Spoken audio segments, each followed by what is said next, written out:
Assalamualaikum warahmatullahi wabarakatuh. Perkenalkan, kami dari kelompok 1. Di video kali ini, kami akan mempresentasikan hasil analisis kami, yakni analisis struktural terhadap naskah drama Petang di Taman karya Iwan Simatupang. Iwan Martuadogan Simatupang, atau biasa dikenal sebagai Iwan Simatupang, merupakan seorang sastrawan Indonesia kelahiran Sumatera Utara. Ia telah banyak menghasilkan karya-karya sastra, dan dari karya-karyanya tersebut, ia telah banyak mendapatkan penghargaan-penghargaan. 3 diantaranya adalah Penghargaan Sastra Nasional pada tahun 1970, Hadiah Yayasan Buku Utama Departemen P dan K pada tahun 1975, dan Penghargaan Roman ASEAN Terbaik pada tahun 1977. Salah satu ciri yang membedakan Iwan Simatupang dengan sastrawan-sastrawan lainnya adalah ia selalu menggunakan gaya baru dan meninggalkan gaya pemikiran lama. Di antara banyak karya-karya Iwan Simatupang, kami memilih salah satu karyanya berupa naskah drama yang berjudul Petang di Taman, yang ditulis pada tahun 1966. Petang di Taman menceritakan tentang pertemuan 4 orang yang tidak saling mengenal yang bertemu di suatu taman pada waktu petang. Keunikan dari naskah drama ini adalah Iwan Simatupang tidak memberikan penamaan tokoh dalam drama, melainkan ia menggunakan ciri dari tokoh sebagai nama tokoh-tokohnya. 3 alasan mengapa kami memilih untuk menganalisis naskah drama Petang di Taman. Yang pertama adalah naskah drama Petang di Taman cukup terkenal dan telah banyak dipentaskan di berbagai teater-teater di Indonesia. Yang kedua, naskah drama Petang di Taman ini memiliki unsur intrinsik yang sangat menarik untuk dikaji. Dan alasan yang ketiga adalah kami belum menjumpai penelitian mengenai kajian pendekatan struktural terhadap naskah drama Petang di Taman.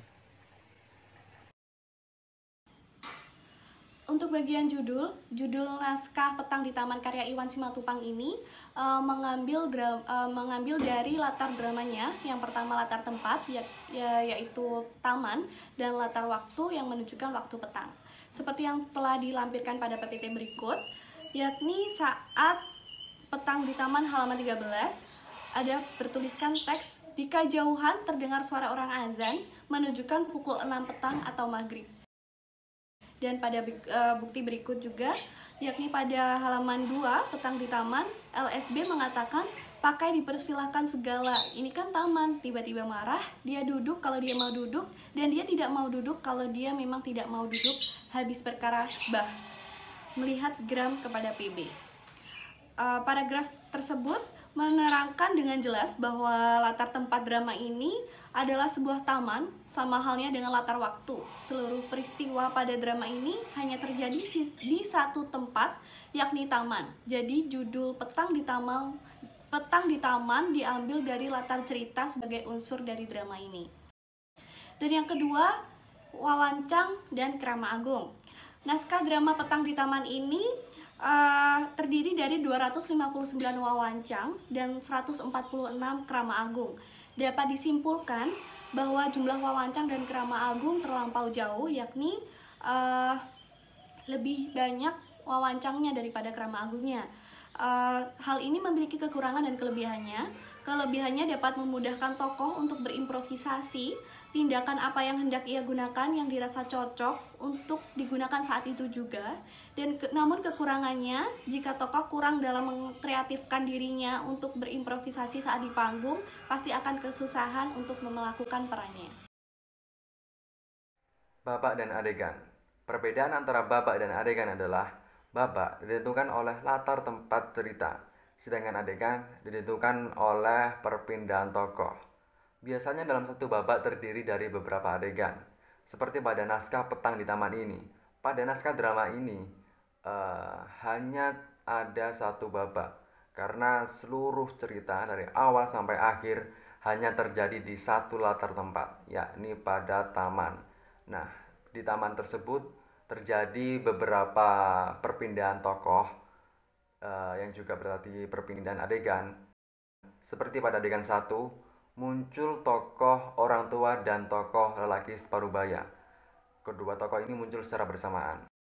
Kemudian di adegan 2 muncul tokoh pecinta balon, dan di adegan 3 muncul tokoh wanita. Selanjutnya di adegan 4 tokoh wanita keluar, dan di adegan 5 tokoh pecinta balon juga keluar, dan terakhir adegan 6 tokoh orang tua keluar dan menyisakan tokoh lelaki separuh baya yang akan menutup cerita. Jadi naskah Petang di Taman ini terdiri dari satu babak yang di dalamnya ada 6 adegan. Tema dalam naskah drama Petang di Taman ada dua, yaitu tema mayor dan tema minor. Tema mayornya adalah kesepian berujung kegelisahan. Kegelisahan tersebut dialami oleh tokoh-tokoh yang ada di dalamnya. Seperti tokoh LSB yang mengalami kegelisahan karena dirinya gagal menjadi seorang pengarang. Sedangkan tema minor dalam naskah drama ini adalah penemuan jati diri. Konflik yang dialami oleh tokoh wanita membawanya menemukan jati diri, seperti data yang ada di samping. Berikutnya ada penokohan dan perwatakan. Naskah dalam Petang di Taman ini mempunyai 4 tokoh dan watak yang berbeda-beda. Tokoh-tokoh tersebut adalah separuh baya, orang tua, pencinta balon, dan wanita. Tokoh separuh baya ini mempunyai watak tritagonis dan termasuk tokoh utama. Kenapa dinamakan tokoh tritagonis? Karena tokoh separuh baya ini sangat menghormati dan menghargai wanita. Dan tokoh separuh baya ini selalu muncul dari awal hingga akhir cerita. Maka dari itu dikatakan tokoh utama. Berikutnya ada tokoh orang tua. Tokoh orang tua ini mempunyai sifat antagonis dan termasuk tokoh tambahan. Kenapa dikatakan tokoh antagonis? Karena tokoh orang tua ini sangat sewenang-wenang terhadap orang lain. Ada tokoh tambahan lagi. Yang berikutnya ada tokoh pencinta balon. Tokoh pencinta balon ini mempunyai sifat tritagonis karena tokoh pencinta balon ini mempunyai sifat kekanak-kanakan seperti anak kecil yang selalu menangis dan mempunyai sifat watak asal bicara. Tokoh berikutnya ada tokoh wanita. Tokoh wanita ini termasuk mempunyai sifat yang gegabah dan termasuk juga menjadi tokoh tambahan. Dari analisis yang telah dilakukan, ditemukan hubungan intertekstual konflik sosial dalam naskah ini. Yang pertama, konflik personal. Ucapan tokoh lelaki separuh baya tersebut menunjukkan apa yang dialaminya. Suatu kondisi yang menyedihkan dan tidak ada tokoh lain yang mengetahui. Yang kedua, konflik interpersonal. Keduanya saling memperdebatkan sesuatu yang seharusnya tidak diperdebatkan. Yang ketiga, konflik destruktif. Tokoh wanita terlihat memiliki rasa dendam terhadap pencinta balon, meskipun pada akhirnya bukan pencinta balon pelakunya. Yang keempat, konflik konstruktif. Kedua tokoh tidak saling bertentangan, mereka saling memberi energi positif satu sama lain. Yang kelima, konflik keluarga. Orang tua menjelaskan istri keduanya, istri yang tidak menginginkannya. Alur yang digunakan dalam naskah drama Petang di Taman adalah alur maju. Yang pertama, penggambaran awal cerita. LSB membuka percakapan dengan OT. Yang kedua, konflik awal. W datang dan OT memecahkan balon-balon LSB. Dan tokoh LSB merasa sangat marah pada tokoh OT. Yang ketiga, konflik mulai memuncak. PB merasa terancam dan tertuduh akibat perkataan OT yang mengasumsikan bahwa PB adalah ayah dari bayi yang dibawa oleh tokoh W. Yang keempat, klimaks. Tokoh W memaksa PB untuk menampakkan wajahnya. Tokoh W menduga PB adalah orang yang selama ini ia cari. Yang kelima, penyelesaian. Setelah W sempat tidak berdaya dan anaknya yang menangis, tokoh W meninggalkan PB, OT, serta LSB. Selanjutnya ada latar. Latar dalam naskah drama Petang di Taman ini ada 4, yaitu latar tempat, latar waktu, latar alat, dan latar sistem kehidupan. Latar waktu terjadi pada petang hari. Dilihat dari naskah, bisa diketahui jika peristiwa tersebut terjadi pada petang hari. Berikutnya ada latar tempat. Latar tempat berada di taman. Bisa dilihat dari percakapan antara OT, LSB, dan tokoh PB.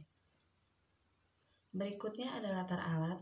Latar alat di dalam naskah drama ini ada 2. Yang pertama ada balon yang dibawa oleh tokoh pecinta balon, dan yang kedua adalah kereta bayi yang dibawa oleh tokoh wanita. Dan yang terakhir ada latar sistem kehidupan. Dalam latar ini ada 2. Yang pertama adalah orang yang muda harus menghormati orang yang lebih tua, dan yang kedua adalah setiap orang bebas melakukan apapun di taman asal tidak mengganggu kenyamanan orang lain. Teknik dialog yang kami temukan dalam naskah drama Petang di Taman yakni monolog dan dialog. Seperti yang bisa dilihat pada layar, teknik monolog hanya digunakan di akhir cerita, yakni ketika tokoh LSB berbicara kepada dirinya sendiri pada saat semua tokoh-tokoh dalam cerita sudah keluar dari adegan. Sementara sisanya menggunakan dialog.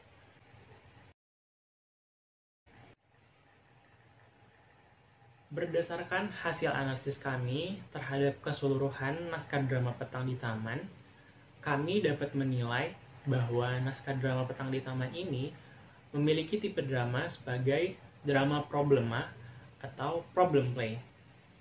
Hal ini karena dari awal hingga akhir cerita, masing-masing tokoh memiliki problemnya masing-masing. Dan ketika tokoh satu bertemu dengan tokoh dua, menciptakan problem-problem baru. Oleh sebab itu, kami menyimpulkan bahwa naskah drama ini memiliki tipe drama problema atau problem play.